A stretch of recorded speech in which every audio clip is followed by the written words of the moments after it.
The morning air over northern Germany was still and heavy, thick with the smell of oil, metal, and surrender. The war was over, at least on paper, but for the men of the U.S. Ninth Air Force, victory meant something different now.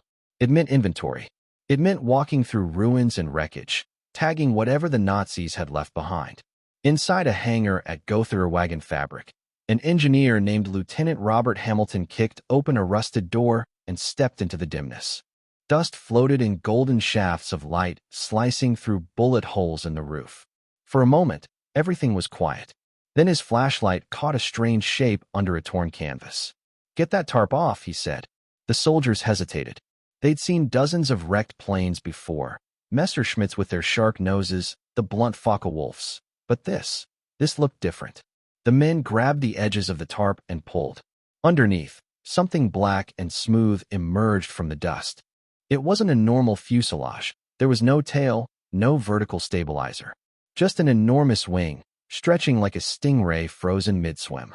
Its skin gleamed faintly, not like aluminum, but almost like stone polished by wind.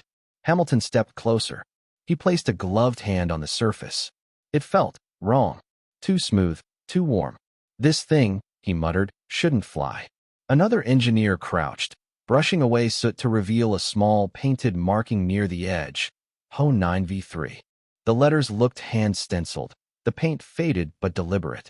"What the hell is a Ho-9?" someone asked. No one answered. Instead, they circled the machine like men at a crime scene.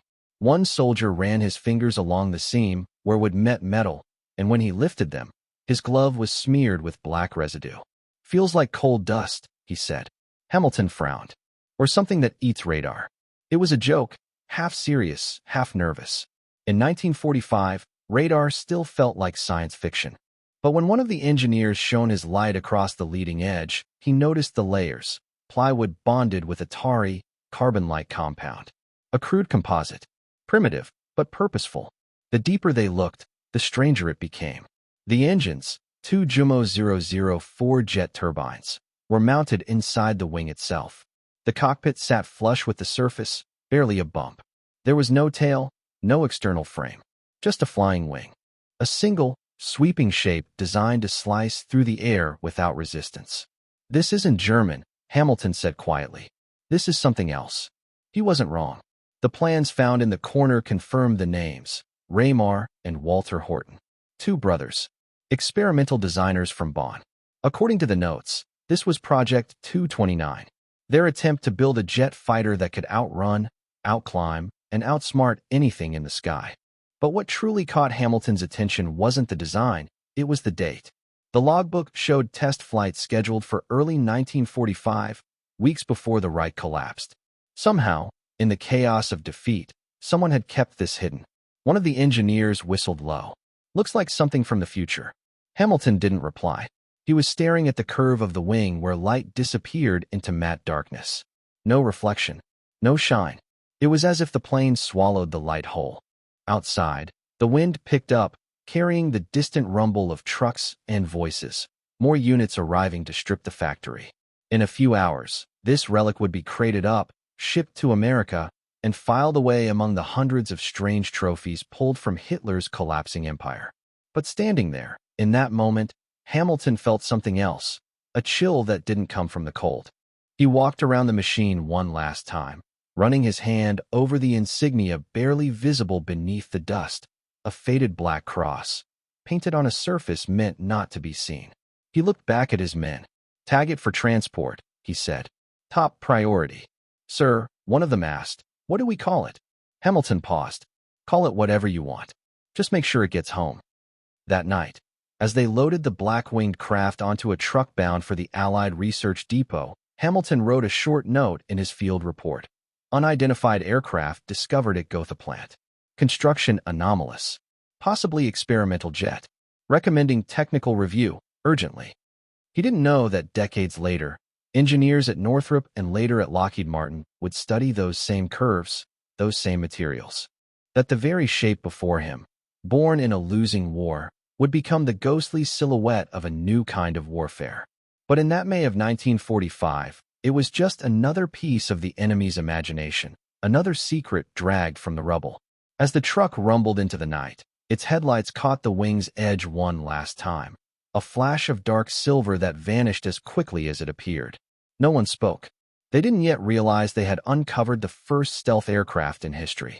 The plane that wasn't supposed to exist. Where are you watching from? Let me know in the comments below, and don't forget to subscribe to this channel. Before it became a secret under tarps and dust, it began as a dream between two brothers on a windy hill near Bonn. Raymar was 15, Walter 17, both obsessed with wings. Their father, a stern former officer of the Great War, believed in discipline, but the boys believed in air. They scavenged wood from barns, wire from bicycles, cloth from their mother's curtains. On weekends, they dragged their homemade gliders up grassy slopes and threw themselves into the wind. No engines, no instruments, just air, instinct, and gravity waiting below. Raymar, the younger one, sketched constantly: birds, clouds, curves of air. The perfect wing, he wrote in a school notebook, is one with no drag and no fear. Walter, steadier and stronger, built what his brother imagined. They called their first glider the Hoai.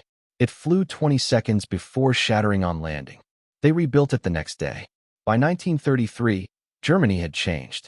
Swastikas replaced flags, and the new government poured money into anything that could fly.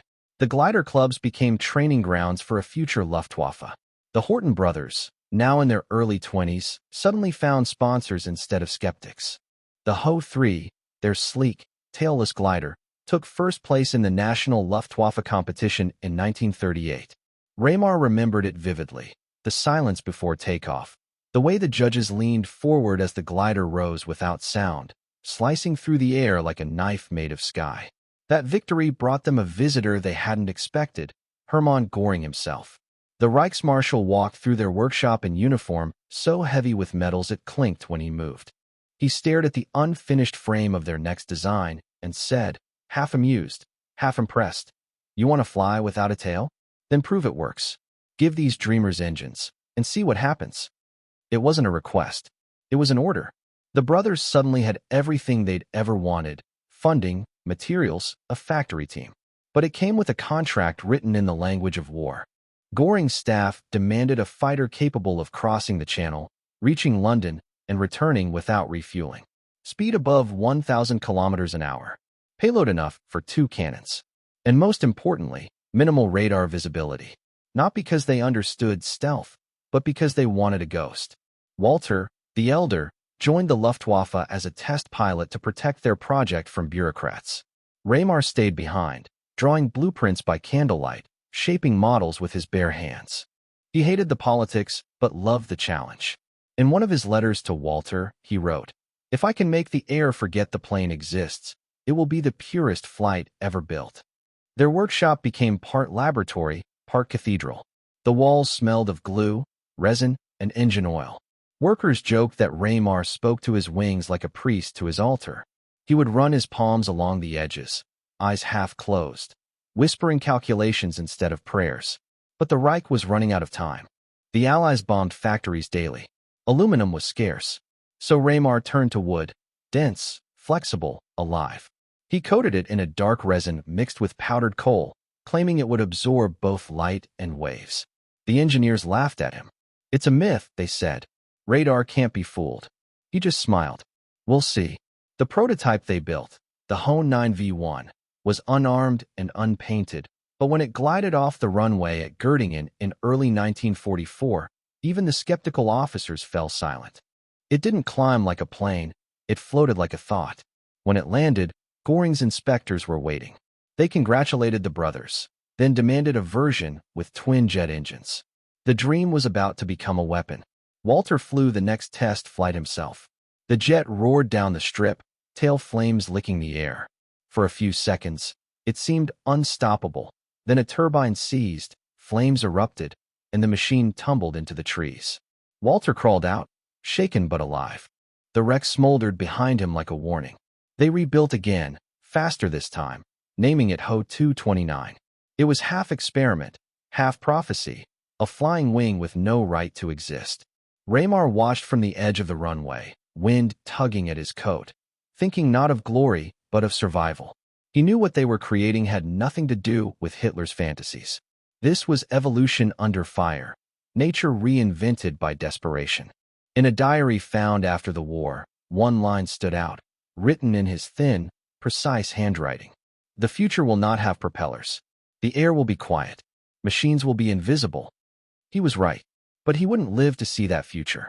Not yet, because the next chapter of their creation, the final test, would decide whether the dream of two glider boys could truly fly beyond the war that built it, and whether anyone would ever know their names. In 1944, the Allies owned the daylight. American bombers drew contrails over the Reich like chalk lines on a blackboard, and by evening, the countryside glittered with broken glass. If the Luftwaffe still flew, it flew on fumes and courage. But in a forest compound near Gotha, where trees muffled the sound of hammers and men spoke in the hush of conspirators, two brothers kept building a shape the sky had never seen.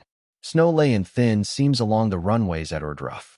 The air smelled of cold iron and burned kerosene. Inside a drafty shed, the wing waited, black, smooth, more creature than machine. Workers in wool coats ran palms along its edges to warm the resin. It wasn't aluminum. There wasn't enough metal left for dreams. It was wood, layered tight, its grain swallowed under a varnish darkened with powdered coal. The mixture left smudges on the fingertips, a stain that didn't wash off for days. "We didn't call it stealth," Raymar Horton would say in a later interview. "We called it survival." The plan was simple on paper. A flying wing with two Jumo 004 turbojets buried in its body, a cockpit set like a blister on a manta ray, and no tail to catch the air or the enemy's eyes. To the older engineers, it was blasphemy. To the younger ones, it felt like cheating time. They rolled the prototype, Ho-229V2, onto the snow-dusted strip in late winter. The mechanics buttoned panels with numb hands. Walter Horton, leather cap pulled low, ran a gloved finger over the leading edge, nodded once, and climbed the ladder into the cockpit. A crew chief leaned close and shouted over the wind, "Engines will run hot." Walter smiled without humor. "Everything runs hot." The turbines spooled with a rising metallic whine. Snow lifted in spirals. For a moment the machine trembled, as if remembering gravity. Then it slid forward, faster, faster, and tore itself free of the runway. Up there, it didn't roar. It hissed. It sliced the air with a confidence that made the men below feel both proud and afraid. A ground observer later wrote, "It passed like a shadow with heat." The wing banked once, twice, answering the slightest pressure on the stick with animal grace. Walter kept it low, tracing the line of trees, then eased into a climb that made the sky seem closer than it had any right to be. On the field, Raymar stood with a stopwatch and a prayer he would never say out loud. The wind cut through his coat. He watched the arc, the glide, the way the wing refused to show a profile to the world. 15 minutes. 20. He exhaled only when the wheels kissed the runway in a long, skidding embrace. The mechanics broke into unpracticed cheers. Someone shouted, "It flies." Someone else, quieter, "It will change everything." The second flight came too soon. Pressure from above did not care for caution. Memos spoke in numbers, not margins. Weather colder, fuel thinner, the Jumo turbines angrier. Walter climbed again, the wings steady, the instruments twitching. At 700 meters, a cough. At 800, a flame. The right engine surged red. For an instant, the aircraft was half bird, half torch. Witnesses saw the wing yaw left, Walter kick hard to correct, the fire licking backward along the skin like a tongue. The nose dipped. Trees rushed up as if to help.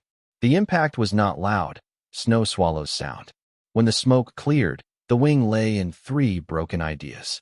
Walter crawled from the wreckage with a cut across his forehead and a stare that made even officers look away. Raymar walked into the trees and didn't speak for a long time. The project paused. Not canceled. Nothing was canceled that winter. Only postponed and renamed, but frozen in the bureaucracy that had once fed it. Reports were written in the thin language of failure. Engine flameout. Pilot recovered. Structural integrity acceptable. But buried in a test summary was a line that did not fit the rest. Radar return signature markedly low, less than 1/10 that of Me 262 under comparable conditions. No one signed that sentence. It had no author, only implications. They rebuilt a third prototype, V3, slower, under bombardment, in workshops where daylight slid through gaps in roof tiles and men hammered with one ear for sirens. The wood came from wherever wood still existed. The resin stank stronger, the cold dust ground finer. Raymar changed the way the layers met, insisting the wing should swallow waves the way it swallowed wind.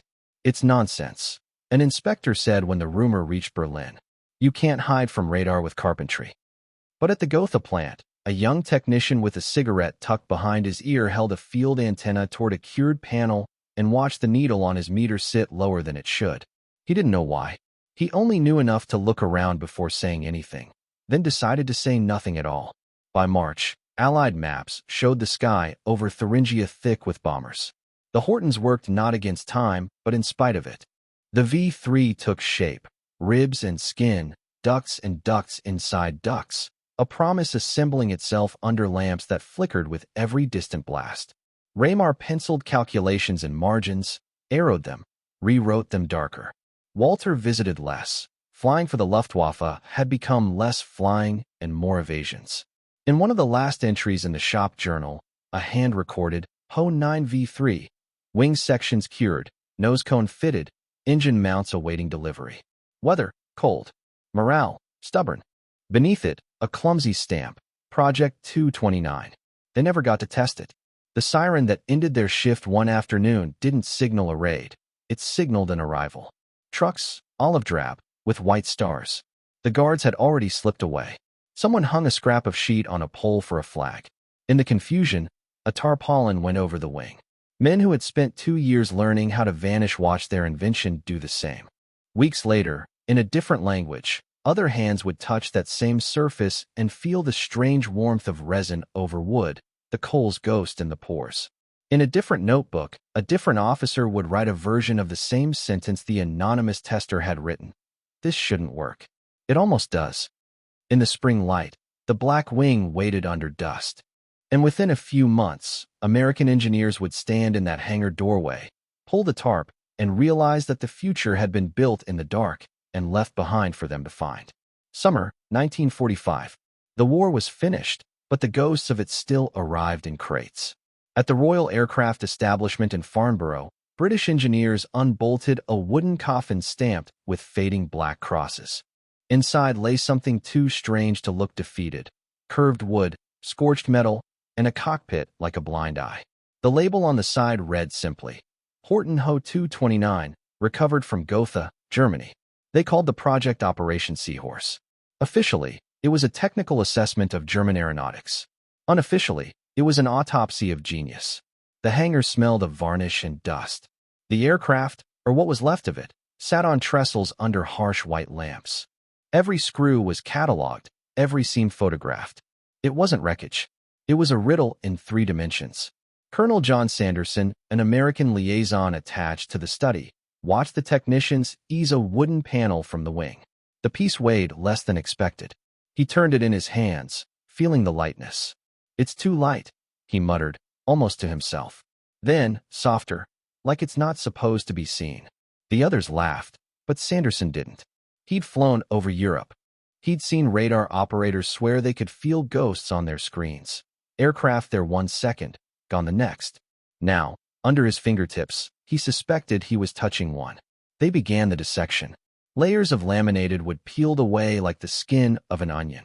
The construction was crude and delicate at once. Thin birch sheets bonded by a dark resin that left a metallic scent in the air.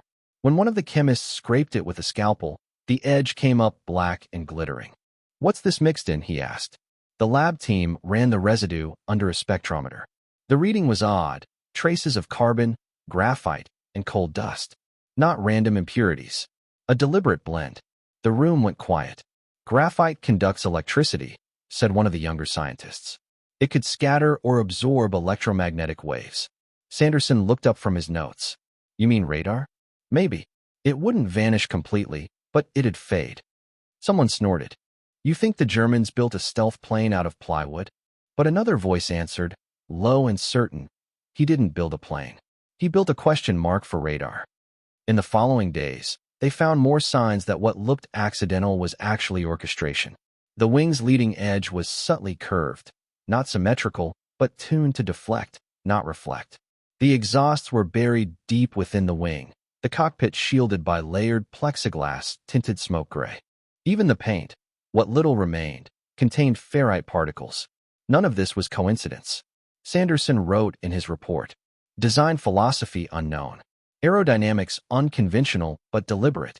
Materials suggest intent to minimize electromagnetic reflection. Concept far exceeds contemporary British or American understanding." At night, he stayed behind in the hangar, walking slow circles around the carcass of the aircraft. He kept thinking of the men who built it, two brothers sketching in candlelight while their country collapsed around them.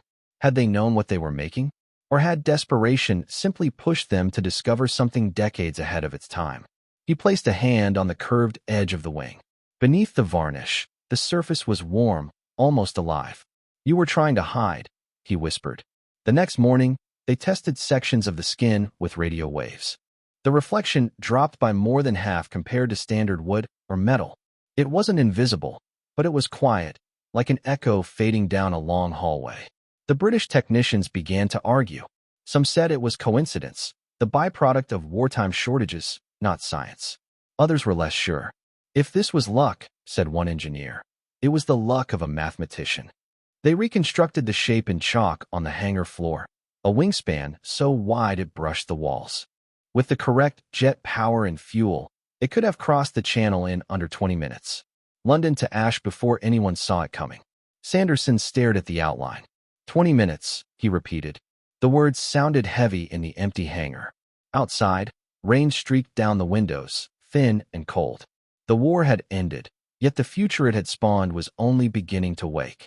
Later that day, his final log entry read, "Horton Ho 229 represents a theoretical threat beyond existing radar capacity. Not science fiction, only premature science. Recommend transfer to U.S. custody for further evaluation." He didn't sign his name, just his initials, faint and hurried. The crate was resealed 2 days later, bound for a new destination, Wright Field, Ohio. On the lid, someone stenciled a single word in black paint, "Confidential." No one in that hangar spoke of what they'd seen again, but every man there knew the same thing, that this was no accident of desperation. The black wing from Germany had not been luck. It had been intent. And when they calculated the potential flight path one last time, the numbers chilled the room. If it had ever flown as planned, it could have reached London in 20 minutes, and no radar on Earth would have seen it coming. 1946. The war was over, but the obsession was not. In a corner of Wright Field, Ohio, American engineers were piecing together something that looked half aircraft, half rumor. Crates marked Ho 229 had arrived from England under escort. The wooden panels were warped from travel, the jet mounts empty, but the silhouette, that impossible black wing, was unmistakable. They called it a reconstruction, but in truth, it was a resurrection. The hangar was quiet except for the whine of drills and the occasional cough of an acetylene torch. Men in blue overalls fitted carbon-stained plywood like surgeons aligning ribs. The shape came together slowly, the same smooth, predatory arc that had haunted Colonel John Sanderson's sketches back in Farnborough. When the technicians finally stepped back, the assembled wing stretched nearly 55 feet across. It looked less like a plane and more like a creature that had evolved for a world without gravity. "Jesus," one of them murmured. "It's beautiful." The Air Force didn't care about beauty. They wanted numbers, signatures, frequencies, the kind of data that could prove whether the rumors were true. So the machine was rolled into a radar test chamber and pointed toward an SCR-584 tracking array, the same radar used during the Normandy landings. The test began at dusk. The operators adjusted dials, the screen humming with green light. The Horton model sat on a turntable, spinning slowly. For a moment, it appeared clear as a heartbeat, a solid blip on the scope. Then, as the wing tilted, the signal began to fade. 10 degrees, 2030. And then it was gone. The screen was empty. The radar was working, but the target had vanished. "We thought the equipment was broken," one technician later recalled. "We ran it 3 times. Same result. Every time the wing turned edge on, it disappeared." Silence filled the chamber. The men exchanged looks that were half disbelief, half unease. It wasn't total invisibility, but it was the first time any aircraft had ever fooled radar at all. The engineers began recalculating, layering data across the flight profiles from captured documents. The shape, the composite materials, the buried engines, all combined to scatter radio waves instead of reflecting them. By morning, Sanderson had written a new line in his report. The Horton 229 demonstrates radar absorption characteristics decades ahead of known aviation technology. A sergeant reading over his shoulder asked, "So what does that mean?" Sanderson stared at the glowing scope, still blank. "It means," he said, "if they'd had 6 more months, our bombers would never have come home." That sentence made its way up the chain of command, across offices where men smoked cigars and talked about post-war opportunities. The files were stamped classified. The aircraft itself was disassembled again, its pieces stored in a hangar where sunlight never reached the floor. Officially, the experiment was closed, but engineers kept copies of the blueprints, sketches folded into notebooks. They studied the way the wing's surface met the air, how its curvature guided not just lift, but invisibility. Some of them would go on to work for Northrop, others for secret Air Force projects that didn't yet have names. When they spoke of what they'd seen, they called it the ghost effect. One young engineer wrote home to his father that year. The Germans were trying to make a plane disappear, and the terrifying thing is, they almost did. In the years that followed, the Horton's legend drifted through laboratories like a rumor that refused to die.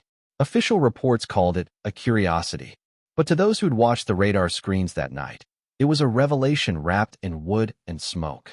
They realized the brothers hadn't merely designed a weapon, they had invented a new way of thinking about flight itself. Not about speed, not about altitude, about absence. The idea that power could come not from being seen, but from never being found. That discovery frightened the Americans more than anything else. Because if 2 brothers working in a collapsing country could build the world's first invisible plane, what might come next when a nation with unlimited resources decided to chase the same ghost? And someone already had. Across the hall from the radar bay, a colonel was on the phone to Washington, saying only one sentence that everyone in the hangar would remember for the rest of their lives. "Tell them, the shape works." The war had ended, but the shadow it cast was still climbing into the sky. By the late 1940s, America was dreaming of wings that looked nothing like the bombers that won the war. No tails, no fuselages, just pure, endless sweep, as if the horizon itself could fly. And buried deep in classified archives at Wright Field were the sketches that had started it all. The Horton design was officially of no immediate value, but its ghost lived on in every engineer who had touched it. In 1947, a California designer named Jack Northrop rolled out an aircraft that looked suspiciously familiar, the YB-49 Flying Wing. Twin-jet engines, blended body, and that same impossible geometry that seemed more creature than machine. When reporters asked where the inspiration came from, Northrop smiled and said, "Nature." But those who'd seen the captured Horton plane knew better. Flight tests over the Mojave Desert drew crowds of officers and dreamers. The YB-49 sliced through the air like a whisper, its silhouette nearly identical to the black wing found in Germany. Yet, as if cursed by its origin, the aircraft was unstable, unpredictable, ahead of its time. One crash during testing killed its entire crew. The project was quietly shelved. But the idea, invisibility through shape, refused to die. Through the 1950s and 60s, as the Cold War turned skies into chessboards, the United States began studying radar in ways no one had imagined during World War II. Engineers revisited old classified notes from Operation Seahorse. They recalculated angles, revisited curvature equations, tested new materials. The words Horton 229 appeared in footnotes that no one outside the Pentagon ever read.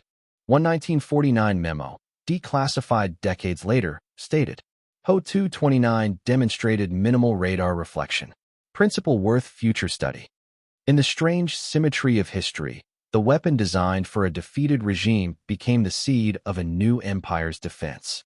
As one Air Force scientist put it years later, we took the darkness and used it for protection. By the 1980s, that darkness had taken form again. The Two-Spirit emerged from hangars in Missouri, a matte-black flying wing that seemed to drink light instead of reflect it. Its surface was seamless, its engine noise a whisper, its radar signature no larger than a bird's. To most of the world, it was the pinnacle of American innovation. To those who remembered the Horton brothers, it was déjà vu. When the B-2 made its first public flight in 1997, aviation historians gathered like witnesses at a resurrection. One of them, a frail German man with white hair and trembling hands, watched in silence. His name was Raymar Horton. The dream he and his brother had drawn in the ashes of a dying nation had returned, reborn under another flag. Asked what he felt seeing it, he said softly, "It flies exactly as we imagined. Only now, the sky belongs to someone else." He died a few years later, leaving behind notebooks filled with sketches of wings that might have come from the future. In the Smithsonian archives today, one can still find a faded photograph from 1945, the Americans standing over the strange wooden craft in a ruined hangar. Beside it, penciled in a margin by an unknown hand, are 4 words: the future, unfinished work. History, it seems, had finished it for them. The irony is hard to ignore. The first stealth aircraft, the shape that defined modern warfare, was conceived not in a superpower's laboratory, but in a starving nation's workshop, by 2 brothers who wanted to make a plane that could survive a world gone mad. They never saw it used. They never saw how their idea became both shield and sword. The Black Wing of Germany became the silent guardian of America. And maybe that is the cruel truth of progress, that invention doesn't choose sides. It simply waits for someone to understand it. Because sometimes the future isn't discovered. It's found, under a tarp, in a hangar, built by the enemy. And once the shadow of it takes flight, it never lands again.